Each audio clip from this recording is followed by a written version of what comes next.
ಈಶ್ವರಪ್ಪ ಅವರ ವಿರುದ್ಧ ಕಾಂಗ್ರೆಸ್ನ ಆಕ್ರೋಶ ಮುಂದುವರೆದಿದೆ. ಕಾಂಗ್ರೆಸ್ ಕಾರ್ಯಕರ್ತರನ್ನ ವಶಕ್ಕೆ ಪಡೆದಿದ್ದಾರೆ ಪೊಲೀಸರು. ಪ್ರತಿಭಟನಾ ನಿರತ ಕಾಂಗ್ರೆಸ್ ಕಾರ್ಯಕರ್ತರನ್ನ ವಶಕ್ಕೆ ಪಡೆದಿದ್ದಾರೆ. ಈ ಮಧ್ಯೆ ಕೆಎಸ್ ಈಶ್ವರಪ್ಪ ಅವರು ರಿಯಾಕ್ಟ್ ಮಾಡಿದ್ದಾರೆ.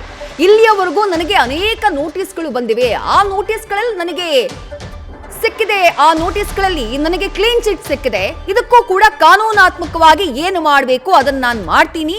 ಸಿದ್ದರಾಮಯ್ಯನವರೇ ಸಿಎಂ ಆಗಿ ನನ್ನ ಹೇಳಿಕೆಯನ್ನ ತಿರುಚಬೇಡಿ ಅಂತ ಹೇಳಿ ಕಾಂಗ್ರೆಸ್ ವಿರುದ್ಧ ಆಕ್ರೋಶವನ್ನ ವ್ಯಕ್ತಪಡಿಸಿದ್ದಾರೆ ಮಾಜಿ ಡಿಸಿಎಂ ಕೆಎಸ್ ಈಶ್ವರಪ್ಪ.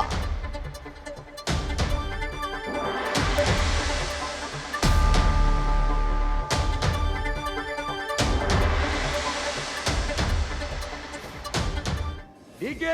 ಸುರೇಶ್ ಅವರು ದೇಶವನ್ನ ಇಬ್ಬಾಗ ಮಾಡಿ ದಕ್ಷಿಣ ಭಾರತ ರಾಜ್ಯಗಳನ್ನ ಒಂದು ಸಪರೇಟ್ ರಾಷ್ಟ್ರ ಮಾಡ್ತೀವಿ ಅನ್ನಂತ ಮಾತು ಅವ್ರು ಹೇಳಿದಾರಲ್ಲ, ಇದನ್ನ ಯಾವ ಸ್ವಾತಂತ್ರ್ಯಕ್ಕೋಸ್ಕರ ಹೋರಾಟ ಮಾಡದಂತ ಕಾಂಗ್ರೆಸ್ಸಿಗರು ಒಪ್ಪಲ್ಲ. ಇದು ಸ್ಪಷ್ಟ ನನ್ನ ಅಭಿಪ್ರಾಯ.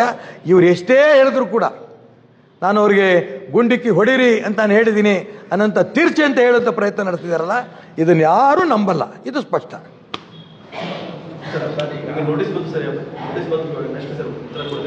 ನಾನು ಅದು ಕಾನೂನು ದಿಕ್ಕಲ್ಲಿ ಏನೇನು ಮಾಡಬೇಕು, ಇಲ್ಲಿ ತನಕ ಅನೇಕ ನೋಟಿಸ್ ಬಂದಿದ್ದಾವೆ, ಅನೇಕ FIR ಬಂದಿದ್ದಾವೆ. ಇದೊಂದೇ ಅಲ್ಲ, ಎಲ್ಲ ನೋಟಿಸ್ಗೂ ಕೂಡ, ಎಲ್ಲ FIRಗೂ ಕೂಡ ಕೋರ್ಟಲ್ಲಿ ಕಾನೂನುಬದ್ಧವಾಗಿ ಏನೇನು ಮಾಡಿ ಕ್ಲೀನ್ ಶೀಟ್ ಸಿಕ್ಕಿದೆ ನನಗೆ. ಇದರಲ್ಲೂ ಕ್ಲೀನ್ ಶೀಟ್ ಸಿಗತ್ತೆ ವಿಶ್ವಾಸ ನನಗಿದೆ.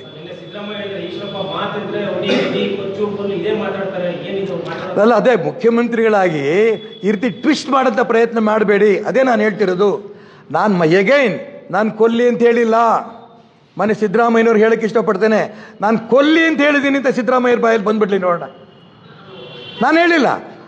ಆದರೆ ಅವರು ಈ ಕೊಲ್ಲಿ ಹೊಡಿ ಬಡಿ ಇದು ಒಂದು ರೀತಿ ಆಡು ಭಾಷೆ ಅಂದ್ಬಿಡ್ತಾರೆ. ಅವರು ಮುಖ್ಯಮಂತ್ರಿಗಳಾಗಿ ಅವ್ರು ಸರಿಯಾದ ಭಾಷೆಗಳು ಬಳಸಬೇಕು ಅಂತ ನಾನು ಪ್ರಾರ್ಥನೆ ಮಾಡ್ತೀನಿ. ಯಾಕೆಂತಂದರೆ ರಾಷ್ಟ್ರಪತಿಗೂ ಅವರು ಏಕವಚನದಲ್ಲ ಮಾತಾಡಿದ್ರು ಅವಳೇನು ಅಂತ. ಅದೇ ರೀತಿ ಶ್ರೀಮತಿ ನಿರ್ಮಲಾ ಸೀತಾರಾಮನ್ ಅವ್ರಿಗೂ ಕೂಡ ಅವಳು ಯಾರು ಇದು ಒಬ್ಬ ಮುಖ್ಯಮಂತ್ರಿ ಆದವರು ಅದೇ ರಾಷ್ಟ್ರಪತಿಗೂ ಹೇಳ್ತಾರೆ, ಕೇಂದ್ರದ ಸಚಿವರಿಗೆ ಹೇಳ್ತಾರೆ, ಮತ್ತೆ ಆಡು ಭಾಷೆ ಅಂತಾರೆ. ನಾನು ಅದಕ್ಕೋಸ್ಕರ ಹೇಳ್ತಿರೋದು, ಸ್ವಲ್ಪ ಮುಖ್ಯಮಂತ್ರಿಗಳಾಗಿದ್ದರು ಅವ್ರ ಭಾಷೆ ಸುಧಾರಿಸ್ಕೊಳ್ಳಿ ಅಂತ ಪ್ರಾರ್ಥನೆ ಮಾಡ್ತೀನಿ. ಈಗ ನಾನು ಹೇಳಿಕೆ ಬಿಟ್ರಲ್ಲ, ರಾಷ್ಟ್ರದ್ರೋಹಿ ಹೇಳಿಕೆ ಕೊಟ್ಟ ನಂತರ ಇದನ್ನ ಹೇಗಾರು ಇದರಿಂದ ಬಚಾವಾಗಬೇಕು, ದಕ್ಷಿಣ ಭಾರತವನ್ನು ಬೇರೆ ರಾಷ್ಟ್ರವಾಗಿ ನಾವು ಕೇಳಬೇಕಾಗತ್ತೆ ಅಂತ ಮಾತನ್ನ ಇದು ರಾಷ್ಟ್ರದ್ರೋಹಿ ಹೇಳಿಕೆ ಇದೆಲ್ಲರೂ ಒಪ್ತಾರೆ. ಆದರೆ ಅವರಿಗೆ ಹೇಗಾರು ಮಾಡಿ ಟ್ವಿಸ್ಟ್ ಮಾಡ್ಕೋಬೇಕು ಅಂತ ಅವ್ರು ಪ್ರಯತ್ನ ಮಾಡ್ತಾರೆ ವಿನಃ ಭಾರತೀಯ ಜನತಾ ಪಾರ್ಟಿಯವರು ಇದು ಅವಶ್ಯಕತೆ ಇಲ್ಲ. ಇದು ತುಂಬಾ ಸ್ಪಷ್ಟವಾಗಿ ನನ್ನ ಅಭಿಪ್ರಾಯ ಹೇಳಿದ್ದೀನಿ.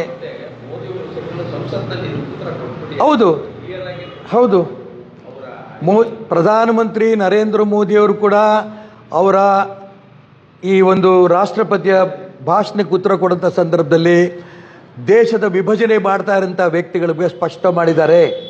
ನಾನು ಅದಕ್ಕೋಸ್ಕರ ಅವ್ರು ಹೇಳ್ತಾ ಇದ್ದೀನಿ, ನೀವು ಅಷ್ಟಕ್ಕೆ ದೇಶ ವಿಭಜನೆ ಮಾಡ್ತಾ ಇರೋಂಥ ವ್ಯಕ್ತಿಗಳ ಬಗ್ಗೆ ಎಚ್ಚರಿಕೆ ಕೊಟ್ಟಿದ್ದೀರಿ. ದೇಶ ವಿಭಜನೆ ಮಾಡಬೇಕು ಅನ್ನೋಂಥ ವ್ಯಕ್ತಿಗಳಿಗೆ ಸರಿಯಾದ ಕಾನೂನು ಇಲ್ದಿದ್ದಕ್ಕೋಸ್ಕರ, ಭಯ ಇಲ್ದಿದ್ದಕ್ಕೋಸ್ಕರ ಅವ್ರು ಬಾಯಿ ಬಂದಾಗ ಮಾತಾಡ್ತಿದ್ದಾರೆ. ದಕ್ಷಿಣ ಭಾರತವನ್ನೇ ಬೇರೆ ರಾಷ್ಟ್ರ ಕೇಳಬೇಕು ಅಂತಿದ್ದಾರೆ. ಅದಕ್ಕೋಸ್ಕರ ಅಂಥವರಿಗೆ ಗುಂಡಿಟ್ಕೊಳ್ಳಂತ ಒಂದು ಕಾನೂನು ತನ್ನಿ. ಇದು ನ್ಯೂಸ್ ಫಸ್ಟ್, ನಿರ್ಭೀತಿಯಿಂದ ನಿಮ್ಮ ಪರವಾಗಿ.